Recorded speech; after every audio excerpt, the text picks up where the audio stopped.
Muy bien. Buenas tardes. Bienvenidos a una entrevista dirigida por estudiantes de la Universidad Tecnológica Privada de Santa Cruz, de la materia de macroeconomía. Estamos en presencia del licenciado Gabriel Alpiri Hurtado, experto en economía y finanzas.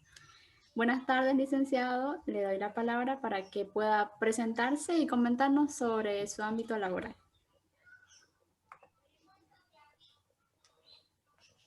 Bien, gracias. Buenas tardes. Muy honrado con su entrevista, muy honrado con, con su invitación. Bueno, soy licenciado en Contaduría Pública, tengo mi especialidad en finanzas. Actualmente doy docencia, también me dedico a la parte tributaria y también escribo algunos artículos de opinión en distintos medios o plataformas digitales y así también en diarios nacionales. He dictado algunas conferencias también a nivel nacional, local y aquí estamos, ¿no? Con mucho gusto para compartir en esta entrevista. Muchas gracias, licenciado. Bueno, el tema de hoy se hablará acerca de las políticas económicas no convencionales en Bolivia y sus aplicaciones para la reactivación económica. Quería preguntarle, licenciado, para usted, ¿qué es una política convencional? Una política convencional es una política común que puede ser en beneficio de toda la población y que la población así lo espera, ¿no? Es algo que todo el mundo, toda la población está de acuerdo con esa política porque está en beneficio de acuerdo al sector donde se está aplicando. Lo convencional quiere decir que es común, de común acuerdo. ¿Qué es para usted una política económica no convencional? No convencional sería una política nueva, por decir, que no es común, no es muy esperada, una política nueva en nuestro medio o que tal vez pueda sonar a veces un poco rara, un poco distinta, pero de acuerdo a una previa evaluación o una, o un demo, por decir, para su aplicación, podría ser muy aceptada, pero no es siempre algo aceptado o muy común. Para usted, usted, licenciado, ¿conoce algunas políticas económicas no convencionales que sean parte del exterior? Claro que sí. Por ejemplo, pueden haber decretos sobre Bitcoin, directamente su prohibición, pero no se ha hecho un estudio profundo sobre cómo se puede aplicar a nivel nacional o local. Decretos sobre, por ejemplo, bolsa de valores, donde no está muy aplicado en nuestro país. Decretos también impositivos que nos adecúan a la realidad de las empresas o a la realidad de una crisis sanitaria como es ahora. Entonces, las políticas no convencionales pueden sonar al comienzo un poco distintas, pero si no se aplican a una realidad, entraría en el marco de lo no convencional. Entonces, licenciado, ¿habría también políticas económicas no convencionales en Bolivia? Claro que sí, hay políticas, claro que sí. ¿Cuáles serían, y se nos podría comentar? Claro que sí. Por ejemplo, la aplicación en materia tributaria, la aplicación del IT, por ejemplo, el impuesto a la transacción, es algo no convencional, porque si bien se paga el IVA, que es de acuerdo a una venta y tiene su propia estructura de compensación, el IT es algo nuevo y es algo tal vez, y están de acuerdo muchos de mi área, que tendría poca razón de existencia. ¿Usted cree que en Bolivia actualmente se aplican las políticas económicas no convencionales? Se aplica porque incluso una política convencional, si con el tiempo no se actualiza, se convierte en no convencional.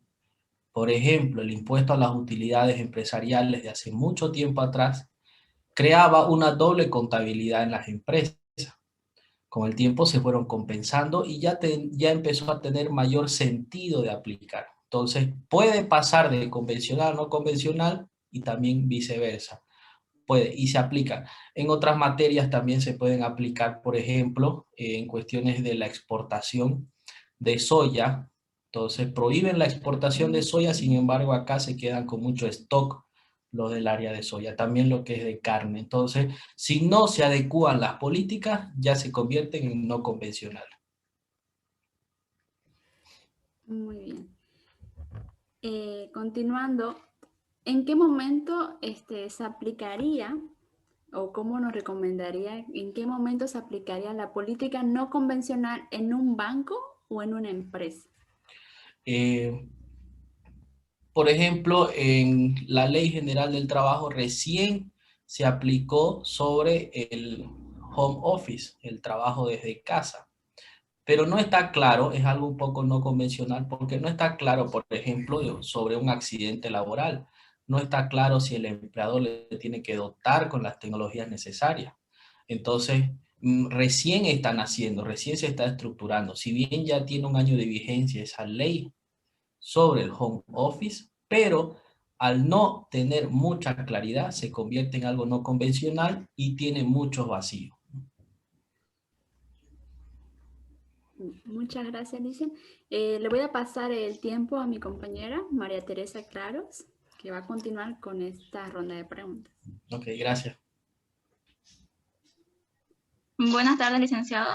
Mi pregunta sería desde su punto de vista, ¿cree que es más favorable aplicar las políticas convencionales o las políticas no convencionales en un país? Dependiendo también el área donde se está desarrollando, ¿no? Por ejemplo, y también la situación económica actual. Existen políticas convencionales en visión macro, por ejemplo, como que tenemos que tener más divisas que salidas de dinero, eso es algo convencional. Pero ahora, la forma de hacer eso pueden ser no convencionales. ¿De qué manera? Políticas pequeñas que nos puede frenar como país, como les decía, en la exportación o la importación. Liberar importación de vehículos, por ejemplo, no incentiva una producción nacional, que ahora mismo en Cochabamba vemos que se están fabricando vehículos eléctricos.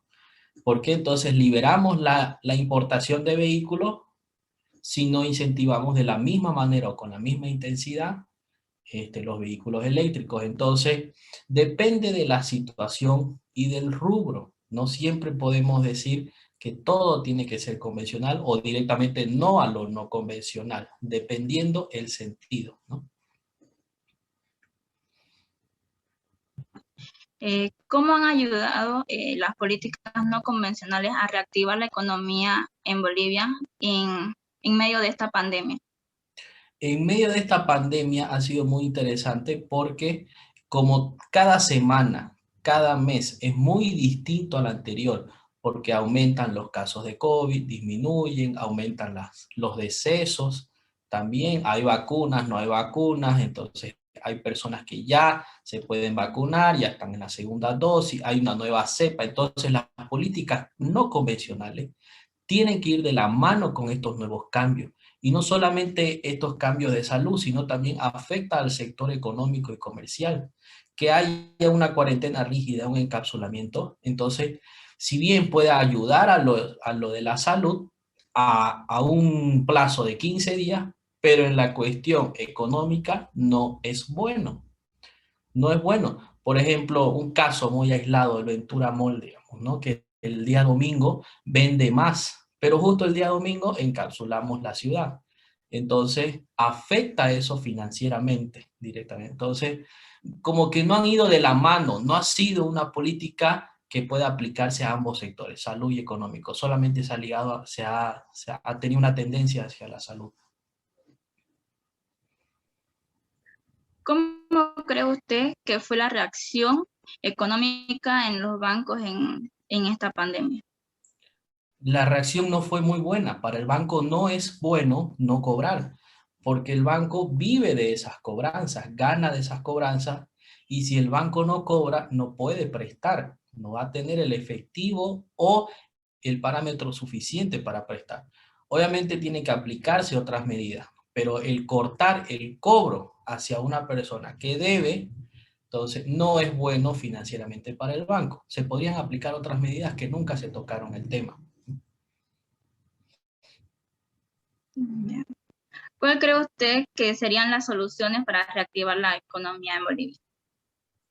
Las soluciones es dar incentivo al pequeño productor. Ahora vemos, por ejemplo, recién decía que los números de identificación tributaria, los NIT de sociedades han bajado, no se han aperturado mucho este último año.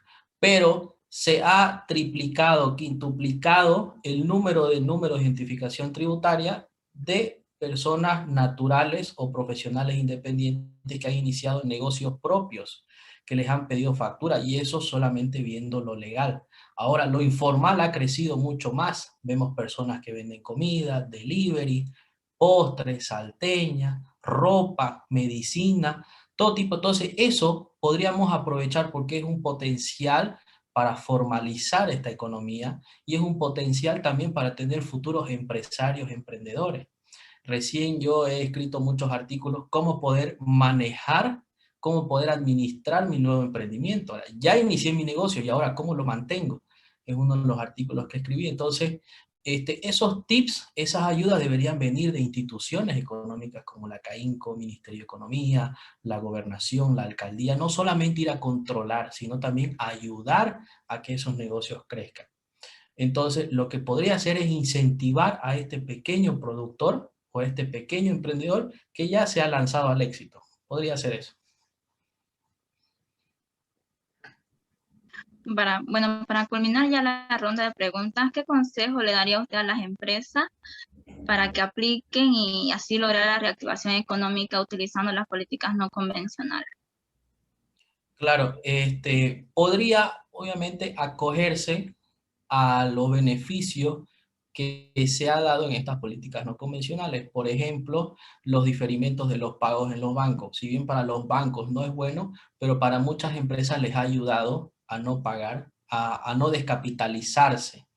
Entonces, pero también tienen que abogar o acogerse a políticas tecnológicas, por ejemplo, para facilitar los pagos, los cobros, los envíos. Tienen que ver igual políticas de uso de sus propios bienes, de activos, del efectivo. Ahora mismo las entidades financieras están pagando mucho más, les han liberado para que puedan pagar más de intereses a los que ahorren. Antes un DPF a lo mucho llegaba a 5,5%, ahora vemos cajas de ahorros que llegan a 7%, entonces no es necesario tener DPF para ganar más en los bancos. Entonces podrían adoptar todas las medidas posibles de lo no convencional para poder establecerse y de ahí crecer de a poquito.